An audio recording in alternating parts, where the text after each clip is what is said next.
He says, get in there, boy. We get in. I said, where are we going? He said, just shut up and you'll see. And he pulls out of there. And I mean, I'm looking back. And there's a ton of vehicles behind us. And we go driving across towards the Santa Fe overpass. We get over there. We're going in front of the hospital. I mean, sirens and everything.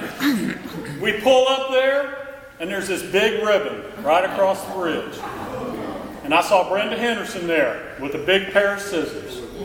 And there was a sign the sign shop made. Now this scared me when I first saw it. It said, Steve Burrow Memorial Overpass.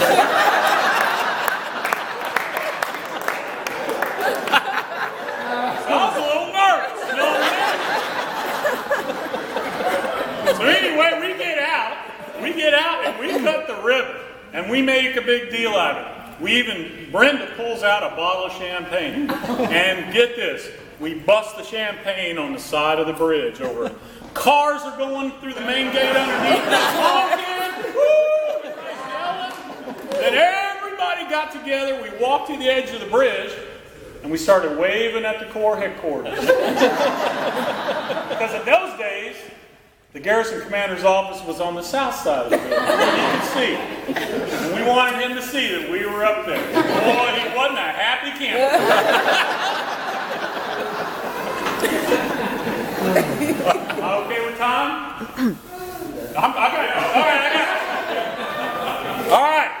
I'll keep it quick. Two more. So after that, hey, that's the master planning years. Then I went over to the environmental side of the house. Let me tell you guys, I was nervous about that. And I just want to thank everybody in the environmental side. I can't thank you enough for me coming in and just taking care of me. I know John was nervous. I know you were. I heard the stories. You said you're putting in your papers or something. But it all worked out. And it was one of the best moves I could ever make. And I learned so much from everybody. It was just a total blast. And I enjoyed it. But early on, first couple of months at environmental, I'm at home, I get a phone call. It's the CG's aide. He says, hey Steve, the boss wants you to meet him at Robert Gray. Monday morning, 8 o'clock. I said, okay, what for?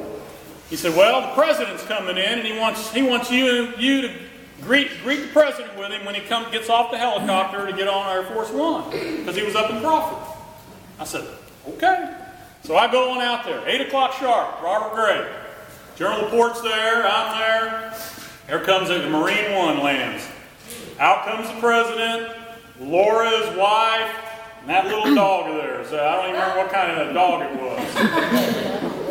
And so we get them, and we're going to make sure they get up on Air Force One.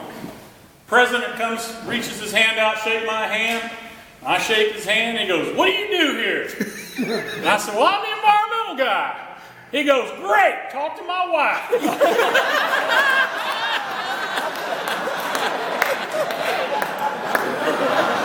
All of a sudden, I'm talking to Laura, and then this little dog is getting all over me. True story, guys. I'm shaking that dog, and there's Laura. We get him on Air Force One, and we start walking away. General Laporte turns to me and goes, why did you tell him you were the environmental guy? I said, because I am. He said, don't you know he hates the environment? That's a true story. Hey, everything has been a true story, I promise you. I can't make this up. I can't make this up. Okay, last one, then I'm going to wrap it up. Last one, I'm wrapping it up. So in the environmental business, a lot of stuff going on. These guys know here big time. Okay, I won't even get into all those stories. But I'll tell you this. Christine, where you at? Anyway, we got into the Earth Days. We started picking that up a little better, you know? And then it went into Earth Fests. And now live bands and beers flowing and stuff's happening. And guys, I'm just going to tell you, I appreciate everybody that ever put anything into that because that was a lot of work for a DPW group to put on. And that took not just the environmental guys, that took maintenance division and everybody to pull that off. And we had a heck of a run at it, that's for sure. But anyway, 2010 Earthfest at Hood Stadium, circus tent covering the entire field. I mean, it's going all day. I am wore out. And the last band is up playing. And I said, it's time for me to have a beer and step out front and just look at the band and just take it easy, okay? So I go do that, and I'm watching the band play. A couple minutes later, 2 Fort Hood police officers walk up to me. And they go, sir, could you come over here with us? And I looked at them and I said, why? They said, sir, you need to come over here with us. And I said, this is the one thing you never tell the police. Do you know who I am?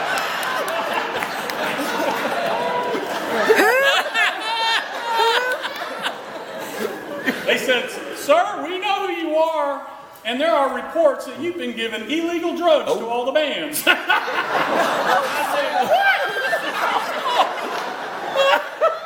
Handcuffs are coming out. True story, Christine. True story, right? You were there.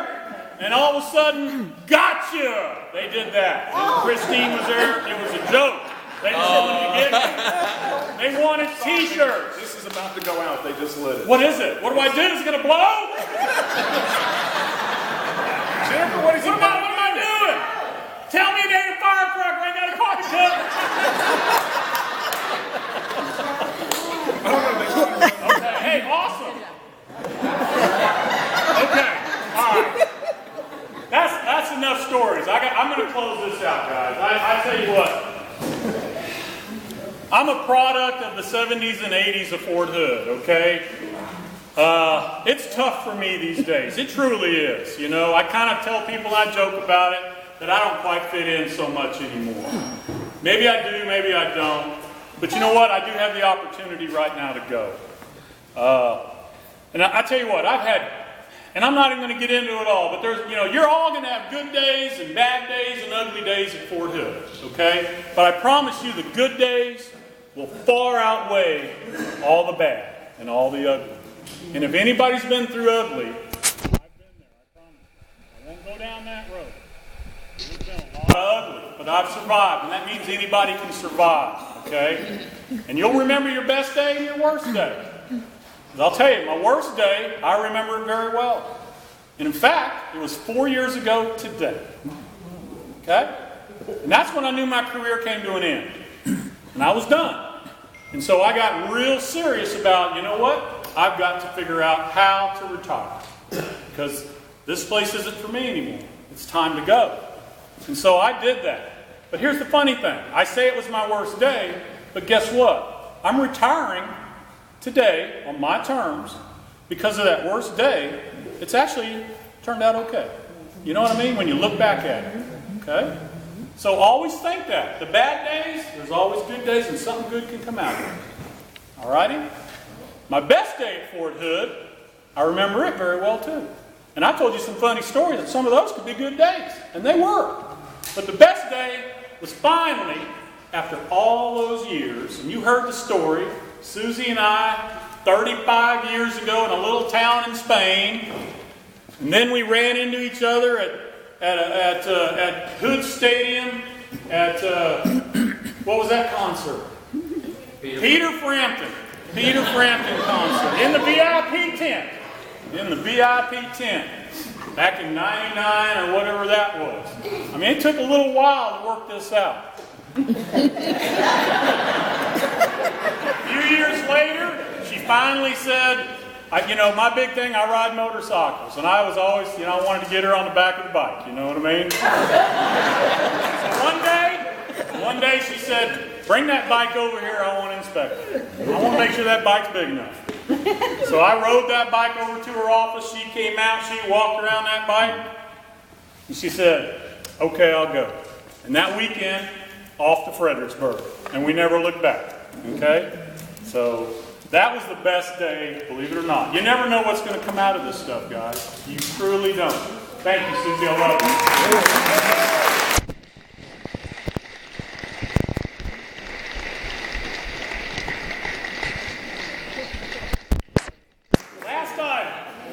Guys, this is my last official act here, okay? I got something here that's pretty old, actually. And because of some of those guys I mentioned earlier, they're not here, that I guess they saw something in me back in those days, and they allowed me to do things to create the stories that you just heard. And so at a function very similar to this, I was given this. And I was told the day I retire or leave Fort Hood that I had to give it back. I had to give it to somebody else that would take care of it. And so, that time's come. It's my last act. And I've thought about it. What is that? This is my grand finale!